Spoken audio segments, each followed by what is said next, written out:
Hello guys, j'espère que vous allez bien. Aujourd'hui, on se retrouve pour une vidéo et le thème, ça sera la sérénité.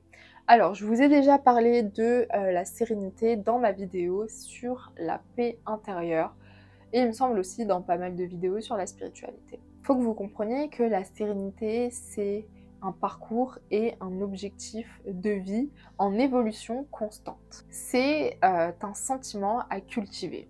C'est pas inné, mais ça s'acquérit. La sérénité, c'est vraiment le fait d'être calme, posé, d'être confiant avec soi-même, de ne rien attendre de soi, mais aussi de ne rien attendre des autres. On est vraiment sur un sentiment de plénitude, de paix. On est complet, on est satisfait de nous et de ce qui nous entoure. C'est pour ça qu'on ne va rien attendre de soi en mode d'épreuve, on ne va rien attendre des autres en mode d'épreuve. Donc le sentiment de sérénité, c'est l'absolue relaxation d'une certaine manière parce que vous réfléchissez à rien. Vous êtes posé, vous êtes tranquille, vous êtes serein.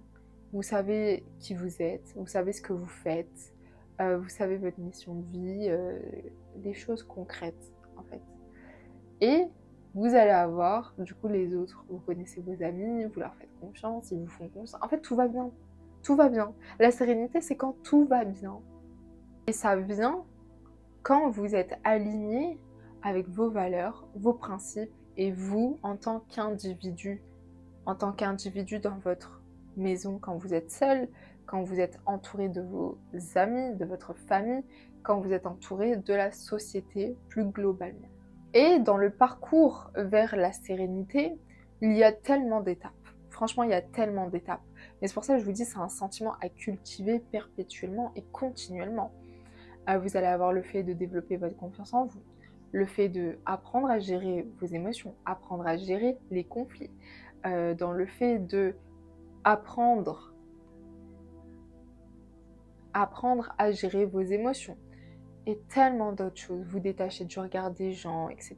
Et une fois que vous aurez fait toutes ces choses-là, vous allez pouvoir être serein dans votre vie. Et parmi toutes ces choses-là, il y en a une, je vous en ai jamais parlé en vidéo, dans les autres vidéos qui peuvent se rapporter à ce sujet-là, c'est l'intégrité.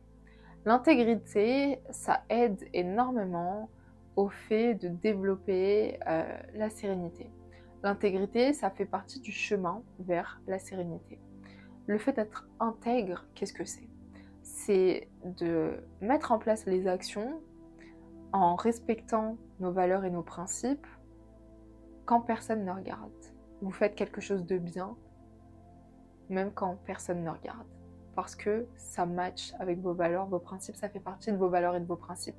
C'est ça l'intégrité. L'intégrité, c'est ne rien avoir à prouver aux autres, mais se prouver à soi-même. Se respecter soi-même. C'est être intègre. Savoir qui on est, ce qu'on vaut, le respecter, c'est de l'intégrité. Et pour certaines personnes, c'est très culpabilisant de se dire « Ah ok, bah là, on me regarde, donc je vais faire une bonne action. » Mais quand on ne me regarde pas, je fais des mauvaises actions. Il y a beaucoup de gens comme ça. Ils sont pas intègres.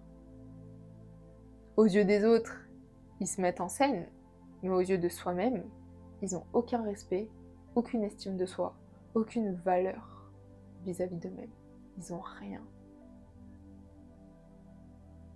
Donc, l'intégrité, c'est une des choses les plus importantes dans votre évolution parce que croyez-moi que vous n'aurez de compte à rendre à personne dans cette vie, sauf à vous-même. Si t'es heureux, c'est ta faute. Si t'es malheureux, c'est ta faute. Si t'as des problèmes, c'est ta faute. Si t'as pas de problème, c'est grâce à toi. Si t'as une belle vie, c'est grâce à toi. Si t'as une vie pourrie, c'est de ta faute. N'oubliez jamais, vous conditionnez votre vie. Oui, il y a 15 000 éléments extérieurs. Mais à partir du moment où vous décidez de changer, vous avez l'intention et la volonté et vous mettez les actions pour que. Donc il n'y a pas de raison que ça marche pas. Et même si ça marche pas, imaginons dans le pire des cas 0,01% que ça marche pas. Au moins vous aurez essayé. Et tout le parcours que vous aurez entrepris va vous apprendre des choses. Ne confondez pas Donc dans la sérénité, il y a évidemment se détacher du regard des autres. Parce que à un moment donné, comme je vous ai dit, on n'a de compte à rendre à personne dans cette vie à part soi-même. Et dans l'au-delà, pour les croyants, à Dieu. Mais en attendant, dans cette vie, si je mange mal, c'est ma faute. Si je mange bien, c'est grâce à moi. Les comptes, les résultats, les retombées, c'est pour ma poire. C'est pas pour la poire de quelqu'un d'autre. Donc je vois pas pourquoi est-ce que quelqu'un d'autre viendrait se mêler de mes affaires et pourquoi est-ce que j'irais me mêler des affaires de quelqu'un d'autre. Mais qui suis-je? Et ne croyez pas que la sérénité, c'est l'absence de conflit. Au contraire, la sérénité, c'est de se dire, ok, là il y a un conflit, je suis sereine, j'ai confiance en moi, je peux aborder ce conflit sans aucune gêne. Ça, c'est la vraie sérénité. La sérénité, c'est pas l'absence de conflit. Vraiment, faites attention, hein. Ne confondez pas. Donc, je vais vous donner 4 conseils pour essayer de développer le plus possible la sérénité. Évidemment, il y a toutes les choses qu'il faut mettre en place que je vous ai citées tout à l'heure avec la confiance en soi, les valeurs, les principes, se détacher du regard des autres, la gestion émotionnelle, etc., la gestion des conflits. Tout ça, évidemment, ça rentre en jeu, ce sont des étapes qui sont obligatoires. Et vous pouvez avoir certaines choses qui vont vous aider à rattraper cette sérénité, surtout qu'on n'oublie pas qu'on est dans un monde où on est surstimulé partout, à droite, à gauche, etc. Surtout si vous êtes une personne qui fait de l'overthinking, franchement, ça c'est génial. Donc, le premier conseil, c'est de pratiquer la pleine conscience et la méditation. Comme ça vous déconnecte et ça vous recentre sur vous-même. La deuxième, ça va être l'acceptation de soi. À un moment donné, personne ne va pouvoir venir troubler votre paix en vous disant « Ouais, mais t'es une personne